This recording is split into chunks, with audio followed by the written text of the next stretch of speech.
Thrift by Samuel Smiles. The Crosleys, the Masters and Men, continued, Part 2.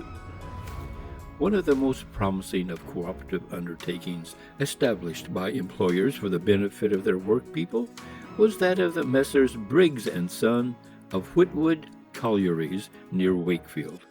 The collieries were converted into a limited company in 1865. The working colliers were made partners in the prosperity of the concern to this extent that whenever the divisible profits accruing from the business in any year, after making allowance for depreciation, exceeded 10% on the capital embarked, all of those employed in the company were to receive 1/2 of such excess profit as a bonus to be distributed amongst them in proportion to their respective earnings during the year. The object of the owners was to put an end to strikes, which had sometimes placed them in peril of their lives, and also to enable them to live on better terms with their workpeople. The colliers were invited to become shareholders, and thus to take a personal interest in the prosperity of the concern. The project was received with great favor by the Friends of Cooperation. Mr. John Stuart Mill, in his Principles of Political Economy, announced that the Messrs. Briggs had taken the first step, and that it was highly honorable on the part of those employers of labor to have initiated a system so full of benefit, both to the operatives employed and to the general interests of social improvement. Mr. Hughes, M.P., after visiting the collieries, expressed his surprise at the great success achieved in the first year of working the collieries as a partnership of industry. "I believe," he said to the owners, "that in taking this step you have done a great work for England, and one which will be gratefully recognized before long by the country." The promoters also claimed a reward from the Paris Universal Exhibition for having been the first large employers in England who have allowed all their workpeople, whether co-shareholders with them or not, to participate in all divisible profits beyond a fixed percentage on the paid-up capital of the company. Only a few years have passed, and already this promising partnership of industry has come to an end. It has not been brought to an end by the masters, but by the men. The masters were satisfied with the profits made during the recent high prices of coal, but the men were not satisfied with the wages. Had they been as free as the Welsh colliers, they would have insisted on being paid as highly, but it would have been, as it was in Wales, ruinous to the masters. The system of industrial partnership had at length to be abandoned, and the men now work for wages instead of part profits. The truth is, the colliers were not sufficiently educated to appreciate the advantages of the industrial scheme. Though some of the Whitwood workmen have been stimulated by thrift to build and furnish houses of their own, the greater number of them, during the recent flush of prosperity, squandered their wages on frivolity, extravagance, and intemperance. The attempt was also made by several firms engaged in the iron trade to embody the principle of cooperation in their respective concerns. Amongst these were the firms of Greening and Company, Manchester and Fox, Head and Company, Middlesbrough.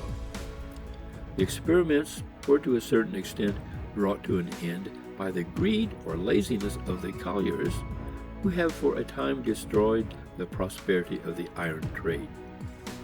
Messrs. Greening and Company started with great enthusiasm, and the results were very successful as regards the workpeople. Nothing could have been better than the spirit of goodwill and even devotion which was displayed by many of them. But, unhappily, contracts were taken by the management which resulted in a series of losses, and the scheme ended in liquidation. Mr. Greening states that the distribution societies have as yet been much more successful than the production societies, but he hopes to see the latter crown the edifice by making workers everywhere no longer servants, but co-partners with capital.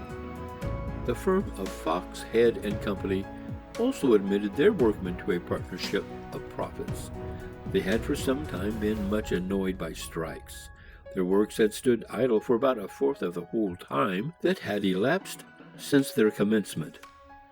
The system of cooperation was adopted in 1866 at the close of a long strike.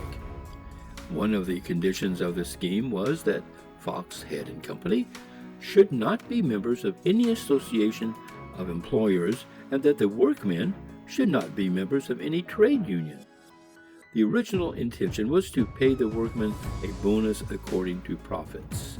They eventually adopted the practice of the Messrs. Briggs and Company, which was to divide the profits over 10% into two parts, the one to belong to the capitalists as their profit, and the other to be divided amongst all those who had received wages or salaries during the year in proportion to the amount received by them.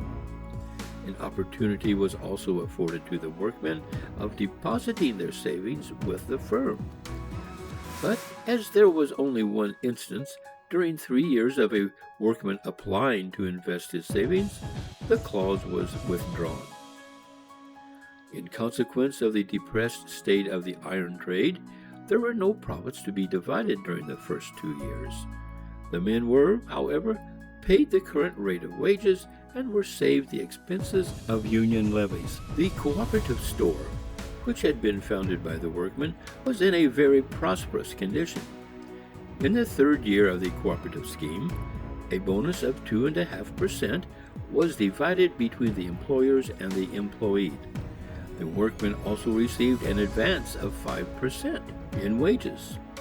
In the fourth year, the wages of the workmen were further increased 10%, and this took the cream off the bowl.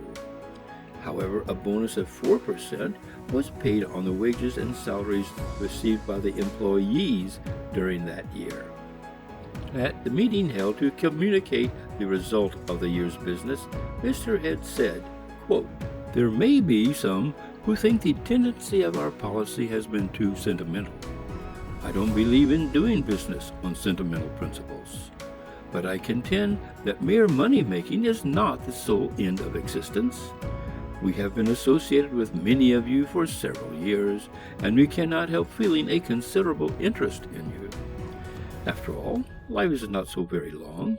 Another 20 or 30 years will see us all underground, and there will be other employers and other workmen carrying on business at Newport rolling mills. It would indeed be strange if we did not take some interest in those with whom we are so much associated. And so, without in the least relaxing discipline or sacrificing any true principle of business, we hold it to be our duty as employers, as well as your duties as employees, to consider each other's interests and to do all that each of us can in the way of true and hearty cooperation." Close quote. The coal famine began to tell upon the iron workers. The furnaces were often laid off for want of coal. The principal causes of the bad supply of coal arose from shorter hours of labor and higher wages for less work. Yet a bonus of 3.25% was allowed on the wages and salaries received by the employees during the year 1871. The cooperative stores continued to be very productive, and many of the members saved considerable sums of money.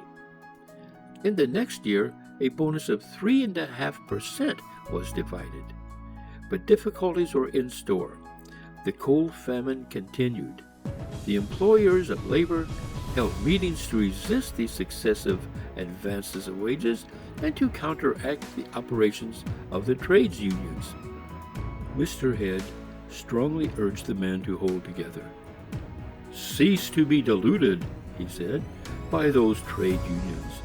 Save all you can, and with your savings provide against the day of sickness, a day which is sure to come sooner or later. Provide for old age. Read good books. You have every chance now with a free library in the town. Give credit to others for wishing to be straightforward and honest as well as yourselves, and in every way I would ask you to act reasonable, straightforward, sensible English workmen ought to do. Show that you can appreciate being well used, that you can appreciate those who put themselves to trouble that they may do you good. And beware lest, by want of sympathy, you drive the best of the employers out of the business, and retain those alone who are despotic and tyrannical. Cease to follow those who are actuated by self-interest or by blind impulse, who do not care a bit if they get you into trouble, provided only they serve their own selfish ends. Such men are but blind leaders of the blind, and if you follow them, you will eventually find yourselves deserted and lying hopelessly and helplessly in the last ditch. It was of no use. The men's wages went up 20%, and there was an end of the bonuses. The coal famine continued. The masters, instead of making profits, made immense losses. The price of iron went down. The mills stood idle for 2 months. The result was that when the masters next met the workmen in public meeting, Mr. Waterhouse, the auditor, reported that while the gross earnings of the year have exceeded the expenditures on materials, wages, and trade charges, they have been insufficient to cover the full amounts to be provided under the cooperative scheme for interest on capital depreciation and the reserve for bad debts, and that consequently it was his duty to declare that no amount was at present payable as bonus either to employers or employed. No further report was issued in 1875, excepting an announcement that there was no dividend, and that the firm did not intend to continue the cooperative scheme any longer. During the time that it lasted, the employees had received about £8,000 in bonuses. Since then, Sir Joseph Whitworth has announced his intention of giving his workmen a bonus upon his profits, but the principle of the division has not yet been announced. On hearing of his intention, Mr. Carlyle wrote the following letter to Sir Joseph. Start of letter. Would to heaven that all the captains of industry in England had a soul in them such as yours. The look of England is to me at this moment abundantly ominous, the question of capital and labor growing ever more anarchic, insoluble altogether by the notion hitherto applied to it, pretty sure to issue in petroleum one day, unless some other gospel than that of the dismal science come to illuminate it. 2 things are pretty sure to me. The first is that capital and labor never can or will agree together till they both first of all decide on doing their work faithfully throughout, and like men of conscience and honor, whose highest aim is to behave like faithful citizens of this universe and obey the eternal commandments of Almighty God who made them. The second thing is that a sadder object even than that of the coal strike or any other conceivable strike is the fact that, loosely speaking, we may say all England has decided that the profitablest way is to do its work ill, slurrily, swiftly, and mendaciously. What a contrast between now and, say, only 100 years ago. At the latter date, all England awoke to its work, to an invocation to the eternal Maker to bless them in their day's labor and help them to do it well. Now, all England, shopkeepers, workmen, all manner of competing laborers, awaken as with an unspoken and heartfelt prayer to Beelzebub. Oh, help me, thou great Lord of shoddy adulteration and malfeasance, to do our work with the maximum slurriness, swiftness, profit, and mendacity for the devil's sake. Amen. End of letter. Fortunately, there is not a great deal of truth in this letter, nor in the heartfelt prayer to shoddy. The Right Honorable Mr. Forster ought to know something of labor and capital, and at a recent meeting of the Cobden Club, he stated that They were often told that they had a war within their borders between labor and capital. But as an employer of labor, ever since he came to manhood, he would only say that he never knew a time in which employer and employee were on better terms. The late Sir Francis Crosley observed that there was a good deal of unreasonable feeling abroad. It was held by some that it was wrong for working men to sell their labor at the best price, but it must be remembered that their labor was the only thing they had to sell, and the best thing to do was to leave these matters to take their natural course. It was a great mistake on the part of the employers to suppose that the lowest paid labor was always the cheapest. If there was not so much desire to run down the price of labor, and the masters showed a more conciliatory spirit, there would be fewer strikes and outrages. What a contrast between now and, say, only 100 years ago. Certainly there's a very great contrast. England was not a manufacturing country 100 years ago. We imported nearly everything except corn, wool, and flax. We imported the greatest part of our iron from Spain, Sweden, Germany, and Russia. We imported our pottery from Holland, our hats from Flanders, our silk from France, our cloth and carpets from Belgium. Our cotton manufacturers, our woolen and flax manufacturers, our machine manufacturers could scarcely be said to exist. Coal could scarcely be had, for the coal pits could not be kept clear of water. 100 years ago, we could not build a steam engine. We could scarcely build a bridge. Look at the churches built 100 years ago, and behold the condition of our architecture. 100 years ago, we had fallen to almost the lowest condition as a nation. We had not a harbor. We had not a dock. The most extensive system of robbery prevailed on the River Thames. The roads, such as they were, swarmed with highwaymen, and blackmail was levied by the Highlanders upon the lowland farmers down to the middle of last century. 100 years ago, our ships were rotten. They were manned by prisoners taken from the hulks, or by working men pressed in the streets in open day. When James Watt was learning his trade of an instrument maker in London 100 years ago, he durst scarcely walk abroad lest he should be seized and sent to India or the American plantations. Less than 100 years ago, the colliers and salters of Scotland were slaves. It is not 40 years since women and children worked in coal pits. Surely we are not to go down upon our knees and pray for restoration of the horrible things that existed 100 years ago. 100 years ago, Ireland was treated like a conquered country, and hangings and shootings of rebels were frequent. The fleet at the Nore mutinied, and the mutiny was put down by bloodshed and executions. Towns and cities swarmed with ruffians, and brutal sports, brutal language existed to a frightful degree. Criminals were hanged, 5 or 6 together, at Tyburn. Gibbets existed at all the crossroads throughout the country. The people were grossly ignorant and altogether neglected. Skepticism and irreligion prevailed until Wesley and Whitefield sprang up to protest against formalism and atheism. They were pelted with rotten eggs, sticks, and stones. A Methodist preacher was whipped out of Gloucester.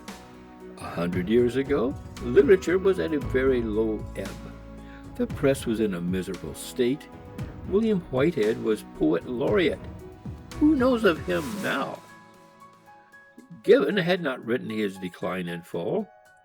Junius was the popular writer. Political corruption was scarified in his letters. The upper classes were coarse, drunken, and ill-mannered. Bribery and corruption of the grossest scale were the principal means for getting into Parliament. Mr. Dodeswell, MP for Worcestershire, said to the Commons, quote, "You have turned out a member for impiety and obscenity." What, half a dozen members of this house ever met over a convivial bottle?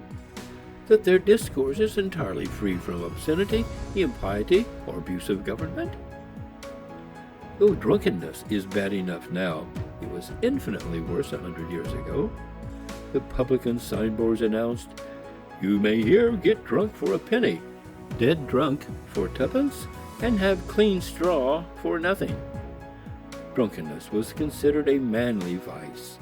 To drink deep was the fashion of the day. 6-bottle men were common. Even drunken clergymen were not unknown.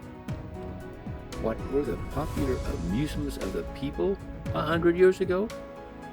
They consisted principally of man fighting, dog fighting, cock fighting, bull baiting, badger drawing, the pillory, public whipping, and public executions. Mr. Wyndham vindicated the ruffianism of the ring in his place in Parliament and held it up as a school in which Englishmen learnt pluck and the manly art of self-defense. Bull baiting was perhaps more brutal than prize fighting, though Wyndham defended it as calculated to stimulate the noble courage of Englishmen.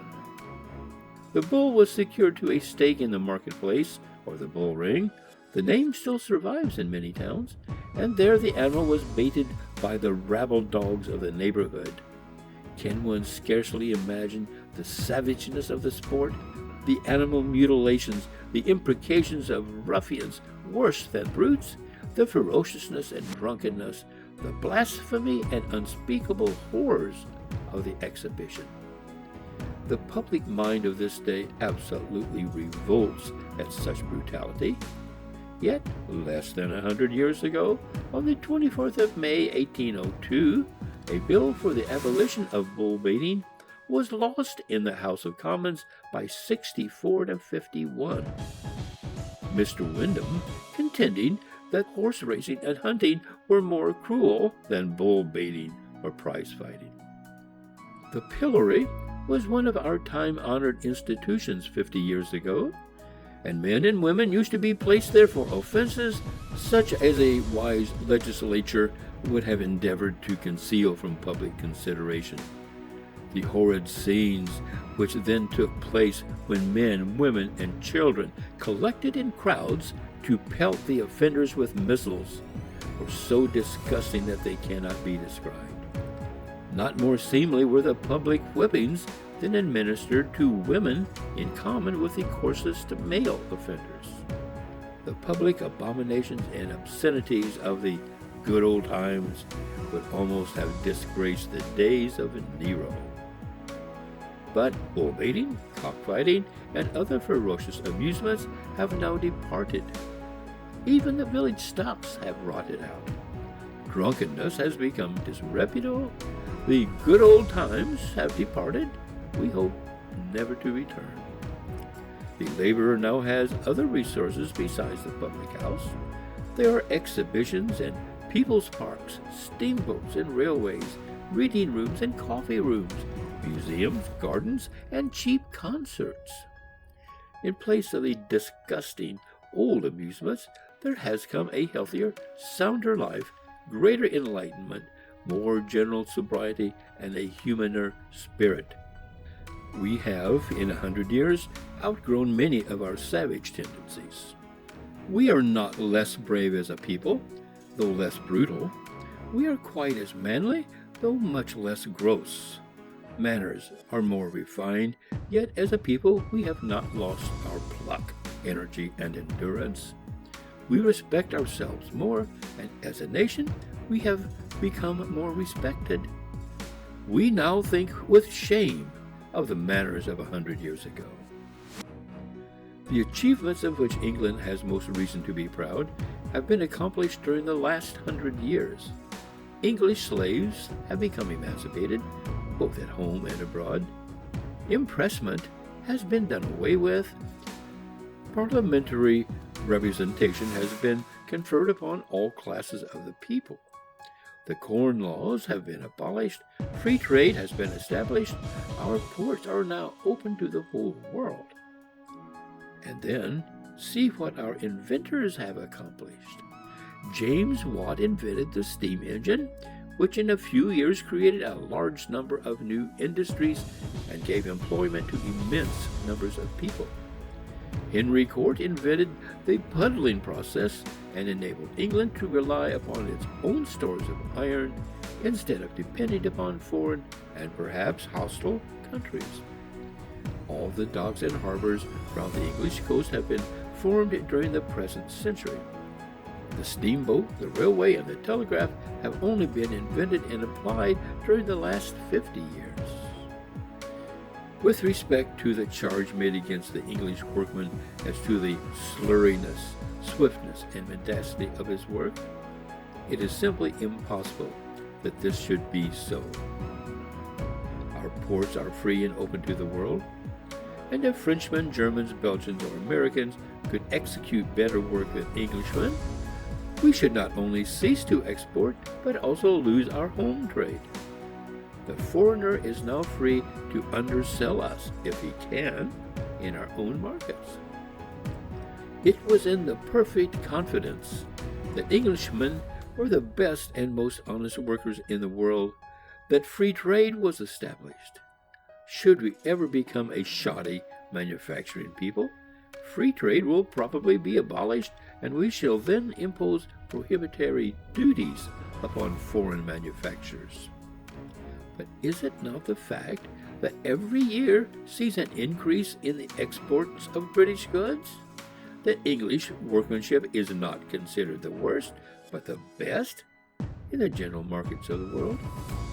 And what numerous foreign makers place an English mark upon their productions in order to ensure their sale. It is by means of English workmen and English tools and machines that continental manufactories themselves have been established. And yet, notwithstanding their cheaper labor, we should command the foreign market, but for the prohibitory duties which foreigners impose upon English manufacturers. Mr. Brassey, in his book on Work and Wages, says, "It may be affirmed that as practical mechanics, the English are unsurpassed. The presence of the English engineer, the solitary representative among a crew of foreigners of the mechanical genius of his country, is a familiar recollection to all who have traveled much in the steamers of the Mediterranean." Consul Lever says that in the vast establishment of the Austrian Lloyds at Trieste, a number of English mechanical engineers are employed not only in the workshops, but as navigating engineers in the company's fleet. Although there is no difficulty in substituting for these men Germans or Swiss at lower rates of payment, the uniform accuracy of the English, their intelligence, their consummate mastery of all the details of their art, and their resources in every case of difficulty have entirely established their superiority.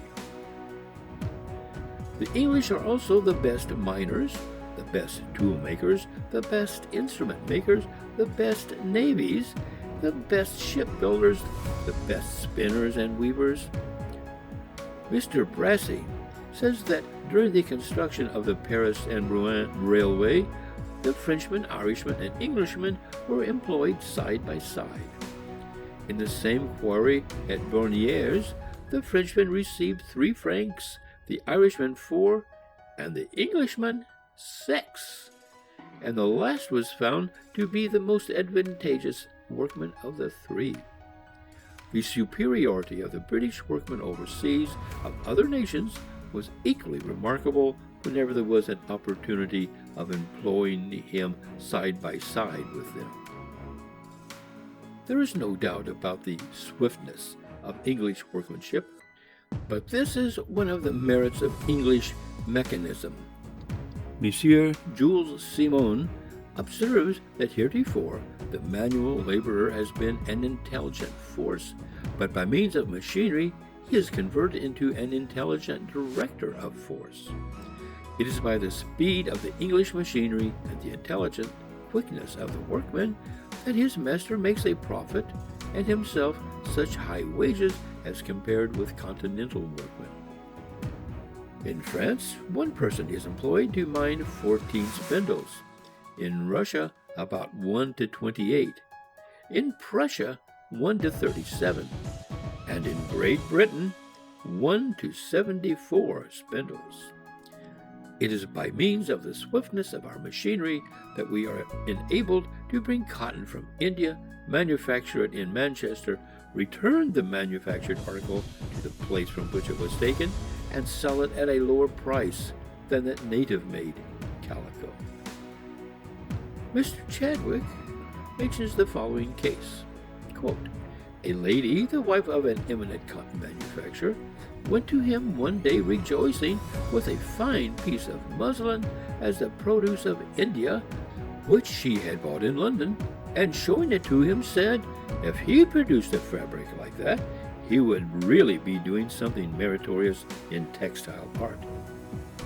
He examined it and found that it was the produce of his own looms near Manchester, made for the Indian market exclusively, bought there, and resold in England as a rare Indian manufacture.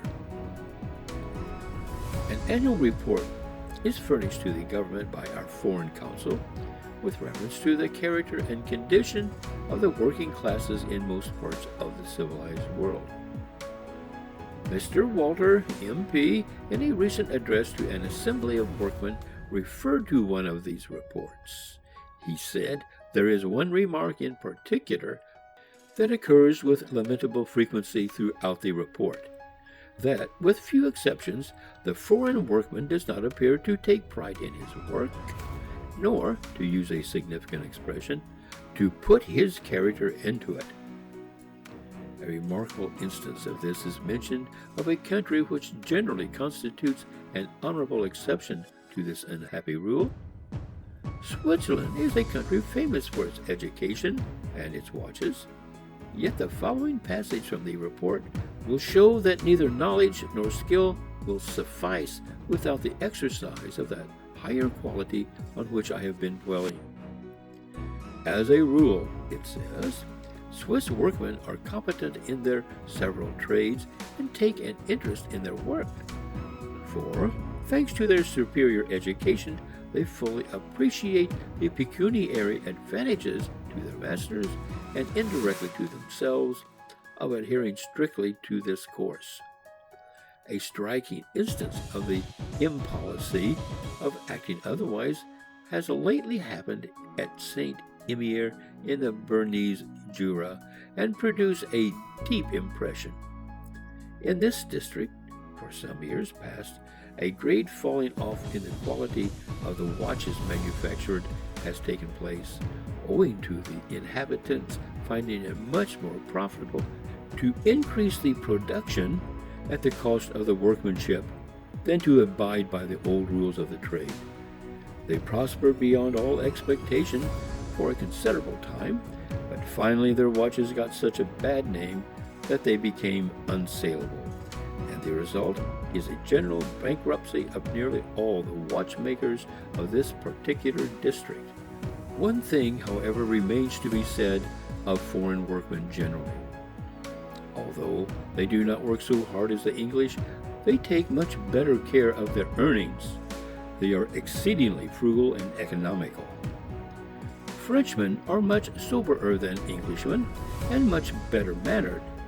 They are, on the whole, greatly more provident than the English workmen. Mr. Brassey states that when the Paris and Rouen railway works were commenced, the contractors endeavored to produce a system by which the workmen were to be paid once a fortnight. But very soon after the operations had begun, the Frenchmen requested that the pay might take place only once a month. Mr. Reed, managing director of the line, told the House of Commons Committee on Railway Laborers that a French laborer is a much more independent person than an Englishman and much more respectable. He stated, in support of his opinion, this remarkable circumstance, that whereas a French laborer desired to be paid only once a month, the English laborer desired to be paid every Saturday night, and by the following Wednesday he wanted something on account of the week's work. Nothing could be a greater test, said Mr. Reed, of the respectability of a working man than being able to go without his pay for a month. Although the French workman has nothing like the same facilities for saving as the English, the Journal des Débats alleges that he saves 10 times as much as his rival. There are only about 1,000 savings banks and branches established in France, and yet 2 millions of persons belonging to the lower ranks last year invested in them about 28 millions sterling. But the Frenchman of the city prefers investing in government rentes, and the Frenchman of the country prefers investing in land. All, however, are thrifty, saving, and frugal because they are educated in economy from their earliest years. End of section 19.